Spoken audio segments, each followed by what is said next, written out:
Alors voici 4 idées pour vous permettre de bien vivre votre ménopause.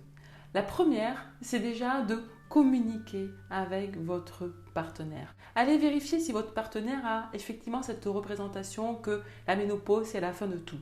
Si c'est le cas, faites-lui écouter ce podcast. Ok? Donc ça, c'est le premier point. Communiquer pour pouvoir travailler sur vos représentations. Cessez de lire les choses qui vous disent tout ce que vous ne pourrez plus faire. Rappelez-vous quand même une chose fondamentale. La femme ménopausée est une femme qui, pour la première fois de son existence, va pouvoir investir un rapport sexuel, une relation sexuelle sans idée inconsciente de désir de procréation. Ce qui signifie que à ce stade de sa vie, la femme doit envisager sa sexualité pour une seule et unique raison, qui est son propre épanouissement, son propre plaisir.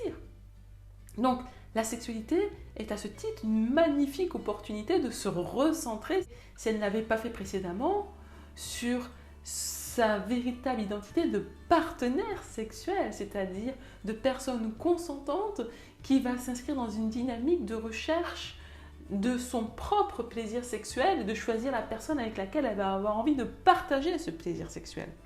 Donc ça, c'était le premier point. Donc le premier point, c'est communiquer avec votre partenaire et aller chercher des informations qui vont vous montrer tout ce que vous pouvez faire, vivre et découvrir avec cette période de la ménopause. Donc plutôt d'aller chercher des informations sur le champ des possibles. Deuxième point, très important, prenez soin de vous. Prendre soin de votre corps. Prenez soin de vous.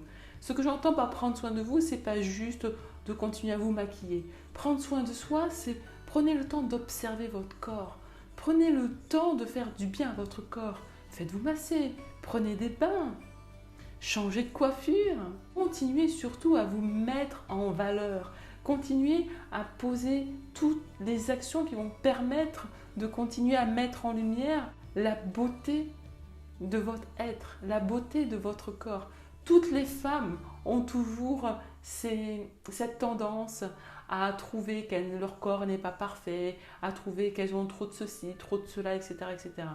Mais vous savez, pour bien vivre une sexualité, pour s'épanouir, il n'y a pas besoin d'avoir un corps parfait. Parce que si l'épanouissement sexuel était réservé aux femmes qui ont un corps parfait, finalement, aucune femme n'aurait de sexualité, non? Donc, prenez soin de votre corps, touchez votre corps, passez sur vous des crèmes pour que vous puissiez continuer à stimuler les différentes zones érogènes de votre corps, pour que vous puissiez continuer à ressentir la localisation de vos zones érogènes. Vous pouvez également faire avec votre partenaire des moments où vous allez pouvoir prendre le temps de vous caresser, de vous découvrir, de lui dire, de lui expliquer, est-ce que vous préférez plutôt être touché avec le plat de la main, le bout des doigts. Vraiment, inscrivez-vous tous les deux ou toutes les deux dans une dynamique de quête, de découverte des sensations de plaisir avec vos corps. Oubliez tout ce que vous avez connu précédemment. Faites comme si vous vous rencontriez pour la première fois et que vous étiez en train de chercher et de découvrir les zones érogènes de l'un et de l'autre.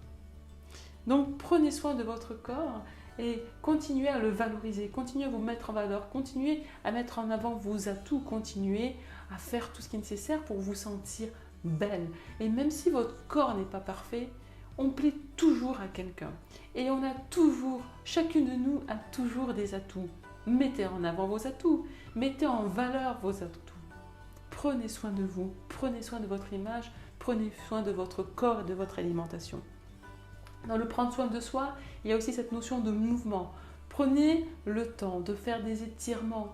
Pour celles qui sont un peu plus sportives, peut-être pouvez-vous faire des abdominaux, faire un petit peu de sport. Pas forcément le sport très dur, mais juste prenez le temps tous les matins de mettre votre corps en mouvement. Faites du yoga, faites des étirements. Trouvez en tout cas la méthode qui va permettre de mettre du mouvement dans votre corps sans violence, mais vraiment toujours dans cette idée de continuer à fonctionner.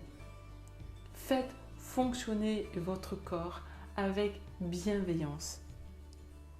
Troisième point important, la masturbation. Alors, il y a un podcast qui est totalement dédié à l'activité masturbatoire, que je vous invite par conséquent à écouter si ce n'est déjà fait, mais pour toutes celles qui avaient pour habitude de se masturber et qui arrivent dans cette période de changement hormonal et qui disent bon sang c'est pas possible, maintenant quand je me masturbe ça ne fonctionne plus, je n'arrive plus à me faire jouir, je n'arrive plus à l'orgasme.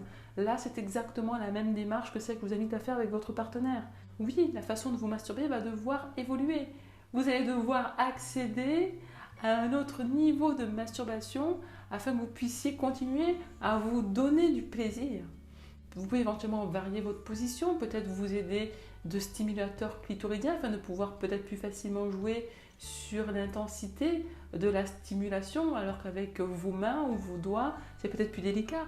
Pour certaines, vous pouvez peut-être aussi faire des essais avec, vous savez, le pommeau de douche. Vous avez par exemple un pommeau de douche qui est réglable, vous pouvez essayer de jouer sur les différents types de réglages pour voir est-ce que la partie extérieure de votre clitoris est plus facilement stimulée avec des jets d'eau plutôt, je dirais, fins et subtils, ou est-ce que vous préférez peut-être avoir des jets d'eau beaucoup plus vigoureux. Vous pouvez donc du coup tester la nouvelle sensibilité de cette partie-là de votre clitoris. Et enfin, communiquez avec votre partenaire, prenez soin de vous, continuez à vous découvrir via la masturbation, parce qu'on peut se découvrir avec un partenaire, avec une partenaire, mais il est toujours très important de continuer à se découvrir soi, avec soi-même.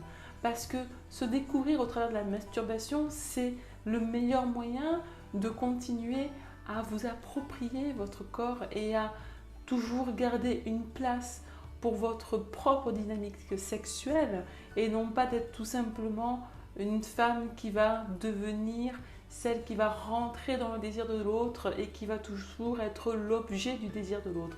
Donc c'est important que vous continuiez à avoir cette activité sexuelle et de découverte sexuelle individuelle pour que vous puissiez toujours continuer à vous approprier votre sexualité et l'évolution de votre sexualité. Et enfin pour terminer, savourez. Savourez. Vous savez, la vie est faite pour être vécue pleinement. Le plaisir du corps n'est pas réservé aux jeunes gens. Le plaisir du corps est réservé à toutes les personnes qui ont envie de jouir de leur vie pleinement. Avec l'âge, peut-être que vous aurez la possibilité de moins travailler, d'être moins, je dirais, sujet à être stressé par vos activités professionnelles. Alors profitez de ce nouveau temps, cette nouvelle période de vie pour donner toute la place nécessaire à votre corps, au respect de votre corps et à votre épanouissement. Je vous dis à très bientôt. Savourez votre sexualité. Vous le méritez.